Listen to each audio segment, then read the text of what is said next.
High-definition footage secretly filmed inside the restricted antiquities vault at Windsor Castle has just surfaced online. The leaked tape exposes a disturbing reality. Britain's most sacred royal heritage was being secretly weaponized as a bargaining chip for commercial gain. Inside Kensington Palace, the air turned instantly bone-chilling. Prince William summoned an emergency meeting, entering the room with a crimson wax-sealed dossier tucked firmly under his arm. Dead silence fell over the table. Senior aides watched in stunned paralysis as the heir to the throne laid out every bank record, flight log, and unauthorized filming permit. His icy demeanor and surgical precision signaled a terrifying truth. This was no longer a public relations firestorm to be managed. It was a ruthless institutional purge. Under royal protocol, access to crown antiquities requires formal clearance from the sovereign's household, a constitutional safeguard designed to prevent the monetization of the monarchy. By bypassing these checks, a line was crossed that could never be uncrossed. Within minutes, the gathering transformed into a real-time audit. William methodically tore through every covert access agreement, launching a silent, unforgiving shift of power to reclaim control over the crown's assets and legacy. Beneath the cold efficiency lay a bitter reality, the painful realization that protecting the future of the crown meant severing the fragile bonds of family. If you believe Prince William took the necessary steps to safeguard the monarchy, type 1 in the comments. If you feel this was a cold, overreaching move that shattered the family, type 2. The forensic evidence laid out across the polished mahogany table uncovered a breathtakingly direct, deeply calculated mechanism of institutional exploitation. A prominent private film production conglomerate had quietly poured millions of dollars into funding an extravagant lifestyle for Queen Camilla. The firm systematically underwrote private jet charters to secluded Mediterranean retreats, five-star luxury villa stays, and bespoke security details for her inner circle. Every single invoice was paid through opaque third-party accounts and offshore entities, keeping the lavish transactions completely invisible to standard government oversight and public scrutiny. In direct exchange for these gilded perks, Camilla personally executed unilateral authorization permits that unlocked the most heavily guarded vaults and restricted quarters of the British monarchy. Commercial film crews were granted unrestricted, unmonitored access to record priceless historical artifacts, sovereign archives, and private residential sanctuaries that had remained strictly hidden from the world for centuries. This clandestine arrangement was engineered with surgical precision to evade mandatory financial disclosure laws and internal palace controls. Royal transparency protocols dictate that any gift, hospitality, or material benefit exceeding strict statutory limits must be formally logged in the official register of public declarations. However, the strategists operating behind this scheme cleverly disguised the luxury perks under the sterile, technical label of logistical support for cultural heritage preservation. By framing private luxury travel, gourmet catering, and high-end accommodations as necessary operational expenses for an educational documentary, the benefits bypassed the sovereign grant auditing process entirely. On paper, it appeared as though a generous corporate sponsor was simply assisting the Crown in promoting national history to a global audience. In reality, it was a covert barter system where public trust and sovereign dignity were quietly traded for private indulgence. For Prince William, the revelation represented far more than a simple lapse in ethical judgment or a minor bureaucratic oversight by palace staff. The heir to the throne viewed the entire operation as an illegal commercialization of sovereign national assets, transforming centuries of sacred institutional history into personal transactional currency. Under constitutional tradition, the crown jewels, historic royal archives, and ancestral residences do not belong to the individual royals who temporarily inhabit the palaces. They are held in trust for the British public, managed under strict statutory frameworks to preserve the continuity and dignity of the state. Bypassing those democratic safeguards to enrich one's personal lifestyle and secure private favors struck at the very core of the monarchy's moral legitimacy. Under royal protocol and parliamentary precedent, the management of royal property is governed by the Sovereign Grant Act and internal Treasury guidelines. These constitutional rules exist specifically to ensure that members of the royal household remain completely independent of commercial influence and private financial enticements. By establishing a private pipeline of favors with an outside media giant, the integrity of those constitutional boundaries was utterly shattered.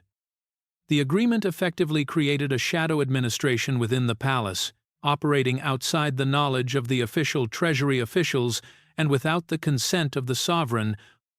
The precedent established by this arrangement posed an existential threat to the long-term survival of the entire institution. Allowing a private media conglomerate to buy backroom access to secure royal sites established a dangerous pay-to-play marketplace within the palace walls. If corporate money could purchase entry into restricted royal vaults, the vital line between public service and private commercial influence would evaporate completely. Future donors, foreign investors, and media moguls could easily assume that access to the sovereign, or to the nation's most sensitive cultural treasures, was simply a matter of funding the right lifestyle perks and luxury vacations for senior working royals. Beyond the financial and constitutional ramifications lay a profound breach of security and institutional dignity. Granting commercial camera crews unvetted, after-hours entry into private royal sanctuaries compromised the physical safety of the sovereign's household and exposed sensitive security layouts to non-vetted personnel. The quiet sanctity of Windsor Castle, built on centuries of tradition, sacrifice, and solemn public service, was reduced to a lucrative backdrop for entertainment executives seeking high ratings. For a public already struggling under economic hardship, the sight of senior royals enjoying lavish off-the-record perks, funded by corporate interests, threatened to shatter the fragile social contract that sustains the modern constitutional monarchy. The psychological impact within the walls of Kensington Palace was immediate and suffocating. As William methodically turned the pages of the report, the silence in the room grew heavier, punctuated only by the rustle of financial spreadsheets and signed permits.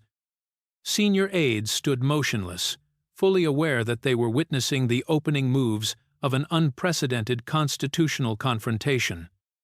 The heir to the throne was not merely reviewing a breach of protocol. He was actively dismantling the illusion that high office granted immunity from accountability. Sitting at the head of the conference table, William stared at the signed authorization papers, his expression unreadable, his jaw clenched tight. Every line item on the spreadsheets represented a direct betrayal of the standards his grandmother, Queen Elizabeth, had spent 70 years upholding. The heir knew that addressing this crisis meant dismantling an entrenched culture of privilege that had quietly taken root inside the palace offices over the years. It required an unyielding, painful confrontation with the Queen Consort, a move that would inevitably fracture his relationship with his father, King Charles, and send shockwaves through the entire royal household. Yet, as he flipped to the final page of the forensic report, William recognized that the survival of the crown depended on absolute, uncompromising accountability. The modern public would no longer tolerate the secrecy and self-indulgence of eras past. Protecting the monarchy meant enforcing the law without fear or favor, regardless of whose name was signed on the contract.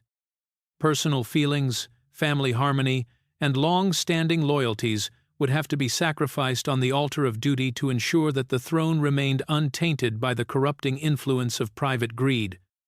While Queen Camilla was basking in the secluded luxury of private Mediterranean villas and cruising along the Riviera on chartered yachts funded by the production company, a starkly different reality was playing out across the British Isles. Prince William and Catherine were quietly executing a grueling schedule of unglamorous, ground-level royal engagements.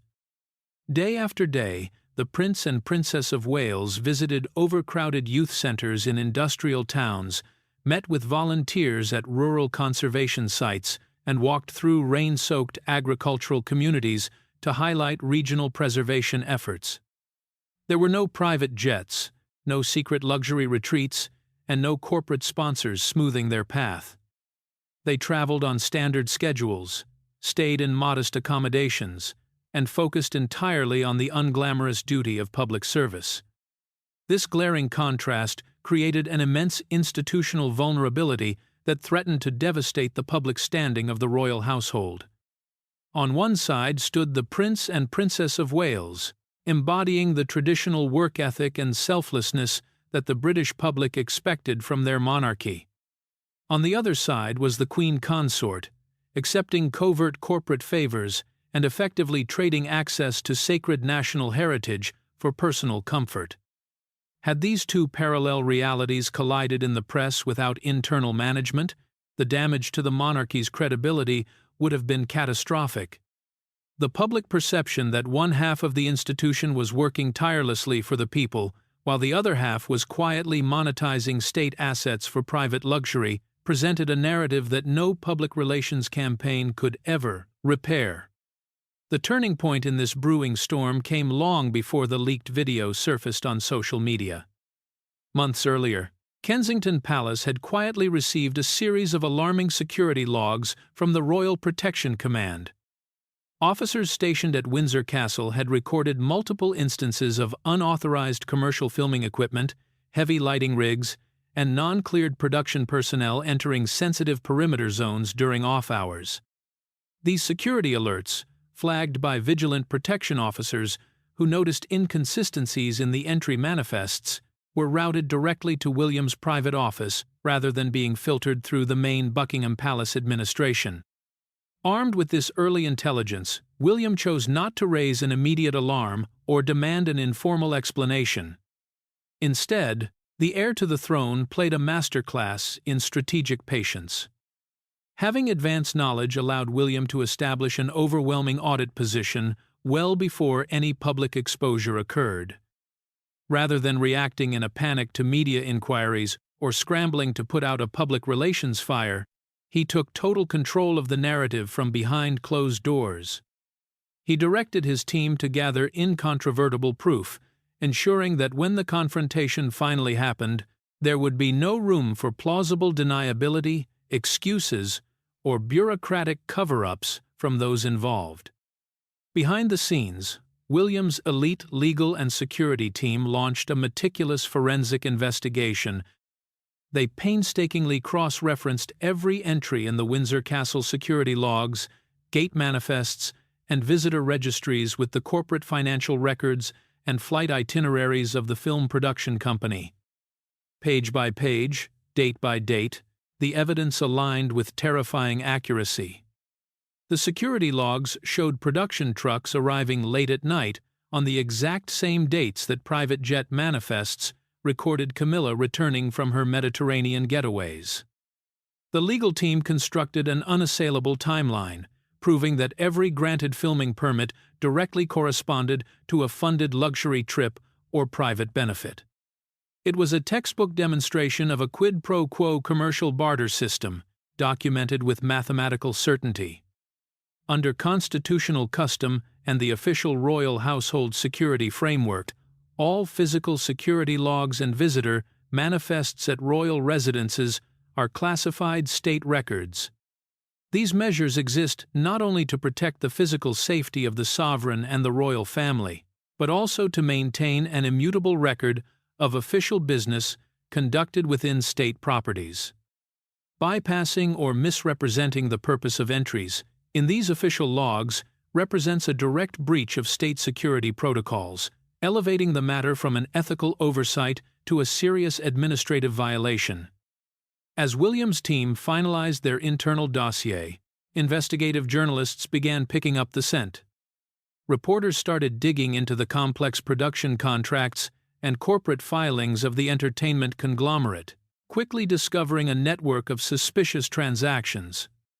Millions of dollars in production fees and logistical grants were being routed through intermediary charitable foundations and offshore cultural trusts before reaching their final destinations.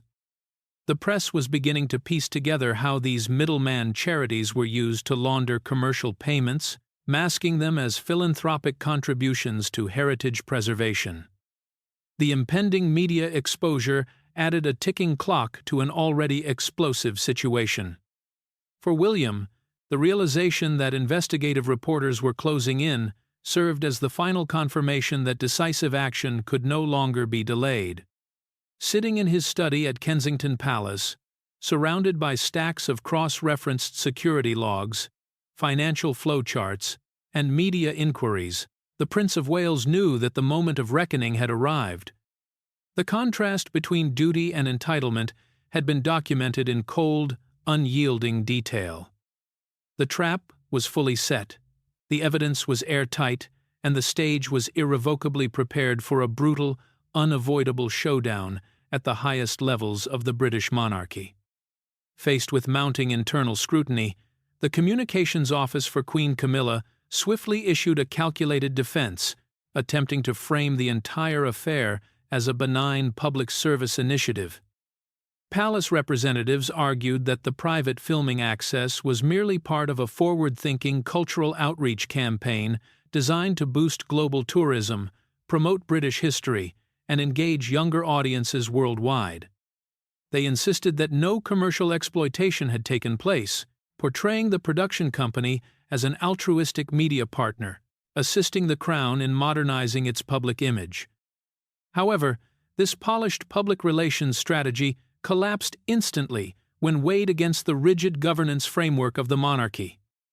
Under established constitutional rules and the Royal Heritage Property Act, any contract granting commercial filming rights or structural access to sovereign heritage sites requires formal review and written authorization from the Royal Household Property Committee. This statutory body, chaired by senior Treasury officials and independent trustees, exists precisely to ensure that national treasures are never exploited for private gain or subject to unvetted commercial agreements.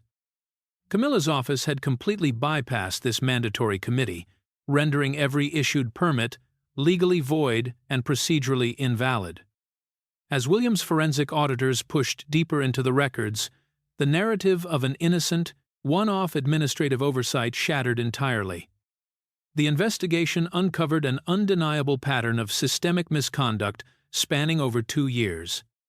The auditors discovered that the Queen Consort had secretly signed off on at least 3 separate unauthorized filming projects with the exact same media group.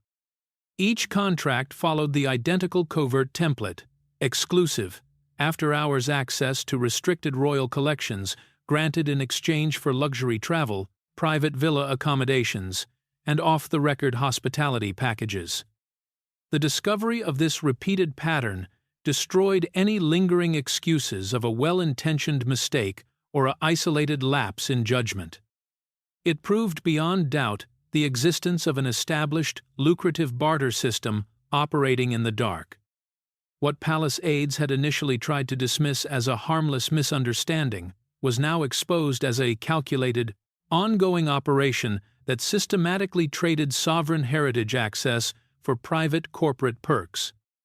During the tense confrontation at Kensington Palace, Prince William expressed his profound anger at the blatant disregard for institutional ethics.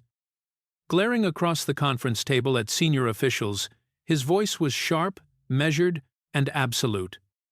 The Prince of Wales emphasized the bitter irony that the very individuals entrusted with protecting the dignity and heritage of the Crown were the ones actively undermining it for personal comfort.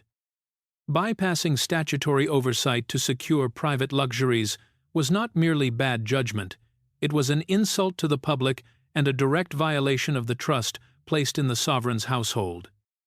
Under royal precedent and civil service codes, senior members of the royal household hold a fiduciary duty to uphold the highest standards of transparency and accountability.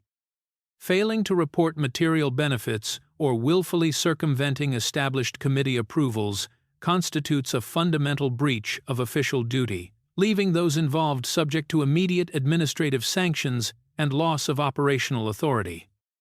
Recognizing that this crisis was the symptom of a much deeper institutional disease, William resolved to use the scandal as a legal weapon to clean house. The heir to the throne declared that the era of vague guidelines, informal arrangements, and cozy exemptions for senior royals was officially over. He instructed his legal team to draft immediate binding directives that would close every legal loophole, freeze all unvetted asset management operations, and eliminate the gray zones that had allowed such corruption to fester. For William, this was no longer just about addressing Camilla's missteps. It was a non-negotiable crusade to restore absolute integrity to the crown before he stepped up to inherit it. The confrontation was deliberately scheduled inside the sovereign neutral ground of Kensington Palace, stripping away any atmospheric comfort of Buckingham Palace or Clarence House. William engineered this precise setting to force all participants onto the unyielding terrain of hard evidence and forensic documentation, entirely neutralizing any appeals to familial affection, emotional loyalty, or domestic seniority. There would be no backroom bargaining over tea, and no soft compromises brokered through sympathetic intermediaries. At the center of the mahogany conference table rested the thick dossier bound by crimson wax seals, its heavy presence dominating the room like an unexploded ordnance. With cold deliberation, the Prince of Wales unfastened the clasps and slid the contents across the surface, exposing the explicit film permits, cross-referenced security logs, offshore wire transfers, and internal memos that had been systematically suppressed from official reporting channels. Page by page, the incontrovertible proof laid bare how commercial entities had penetrated the inner sanctums of the monarchy while bypassing the sovereign administration entirely. Under intense questioning from William's chief legal counsel, senior palace officials and royal aides finally broke their silence, admitting to a systemic failure of administrative escalation. They confessed under oath that the existence of the production contracts and the associated luxury perks had been aggressively intercepted at intermediate management tiers. The vital operational warnings and security alerts regarding unauthorized film crews had never reached King Charles during the weekly briefings, deliberately filtered out by loyalist staffers eager to protect the Queen Consort from administrative scrutiny. Having exposed the depth of the internal cover-up, William delivered his verdict with absolute, chilling finality, issuing 3 non-negotiable disciplinary demands that brook no debate. First, he ordered the immediate revocation of every single unvetted filming and access permit issued to the production house, setting a strict 7-day deadline for total compliance. Second, he demanded the total surrender and physical seizure of all unedited tapes, digital archives, and commercial footage recorded within royal properties to be placed under strict security lockdown at Kensington Palace. Third, he commanded the immediate, permanent termination of all corporate relationships, philanthropic partnerships, and informal communications between the Queen Consort's household and the media conglomerate. Queen Camilla forcefully rejected the disciplinary terms, arguing with sharp defiance that the demands were an unprecedented overreach of authority that humiliated her office and undermined her constitutional standing. She maintained that the arrangements were standard operating procedures designed to promote the monarchy in the digital age, framing William's intervention as a hostile corporate takeover disguised as moral rectitude. Caught in the center of this gathering storm sat King Charles, paralyzed between his affection for his wife and his constitutional duty as sovereign. The monarch hesitated, visibly torn and desperately anxious, that a public disciplinary enforcement or a messy legal battle with the production company would paralyze the royal administration and invite merciless tabloid speculation. The king's hesitation did nothing to temper William's resolve. Instead, It laid bare a profound, institutional divide that could no longer be papered over with diplomatic silence. The clash of fundamental principles fractured the relationship between the Prince of Wales and the Queen Consort beyond any hope of diplomatic repair. What began as a private management disagreement calcified into a structural rift between two competing power centers within the British monarchy. The office of the heir apparent and the office of the sovereign consort now operated as opposing forces, leaving the entire royal household standing on the edge of a constitutional precipice. Refusing to wait for royal consensus or allow the crisis to drift into endless, inconclusive committee debates, Prince William unilaterally initiated a ruthless series of administrative sanctions designed to isolate the breach and protect the fundamental legitimacy of the crown. Operating with the cold, methodical precision of a managing director restructuring a failing corporation, the heir apparent leveraged his considerable statutory authority as head of the Duchy of Cornwall and primary trustee of the royal estates to systematically dismantle the operational reach of the Queen Consort's private office. The most visible consequences of this institutional purge unfolded across the pages of the official court circular. Camilla's public itinerary was quietly but drastically stripped of high-profile international appearances, state receptions, and prestigious national galas. Her marquee patronages, particularly those linked to major cultural institutions, museum networks, and historic preservation societies, were systematically reassigned to the Princess of Wales.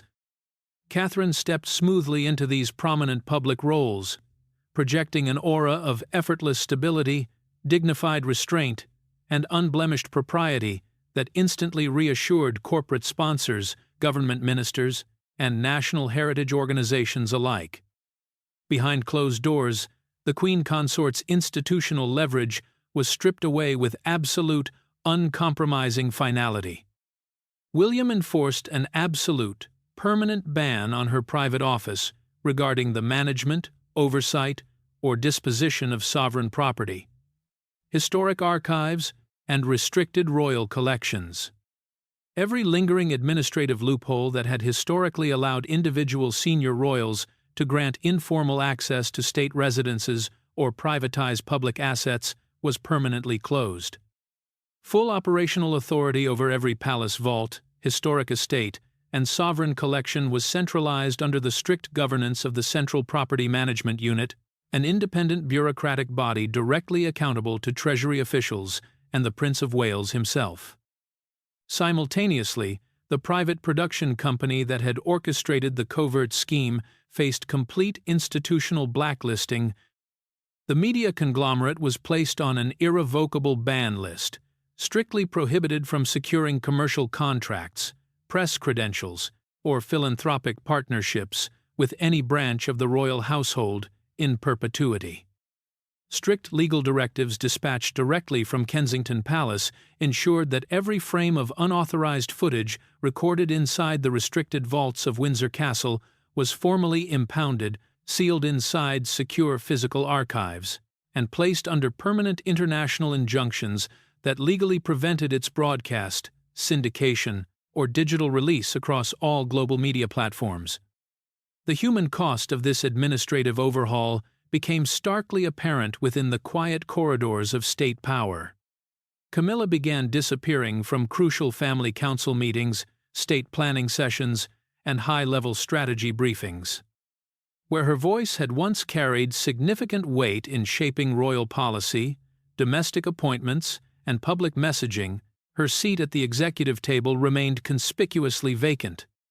Senior aides who had previously reported directly to her were quietly reassigned to minor administrative posts, encouraged to retire or replaced by career civil servants whose primary loyalty lay with the institutional vision of the Prince of Wales.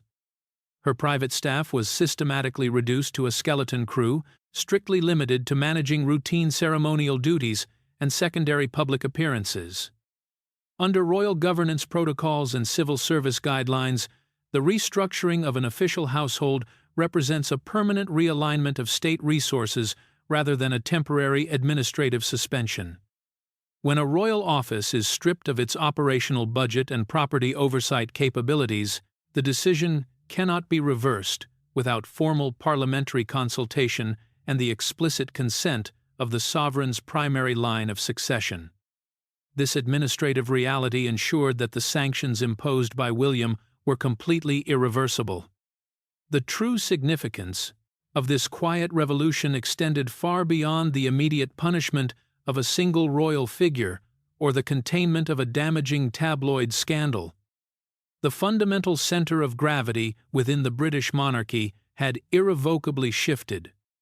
Without public declarations, dramatic abdication threats, or noisy press conferences, the day-to-day governance, financial oversight, and strategic direction of the Crown quietly migrated from Buckingham Palace to Kensington Palace. William had demonstrated to the entire establishment that the future of the monarchy belonged exclusively to those who prioritized institutional accountability and public trust over personal privilege, establishing a formidable, uncompromisingly modern precedent for how power would be exercised in the era to come.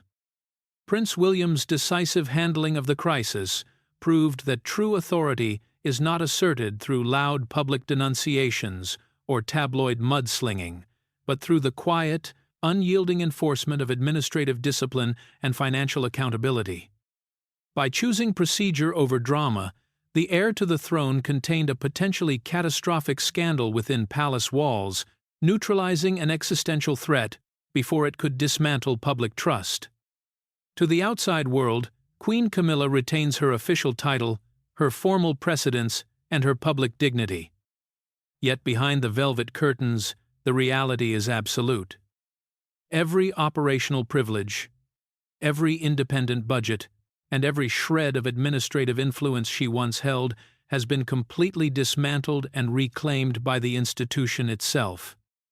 As the crimson wax-sealed dossier is locked away inside the secure archives of Kensington Palace, a centuries-old tradition of informal privilege and unvetted royal favors officially comes to an end.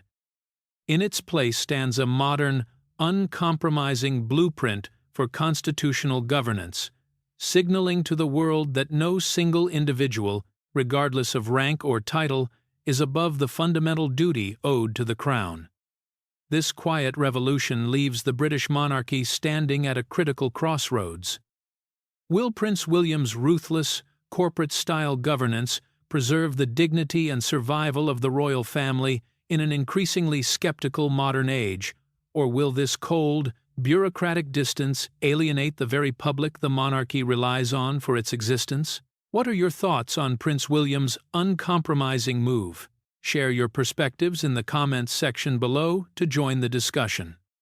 If you enjoyed this deep dive, do not forget to hit the subscribe button and turn on the notification bell so you never miss our next in-depth analysis.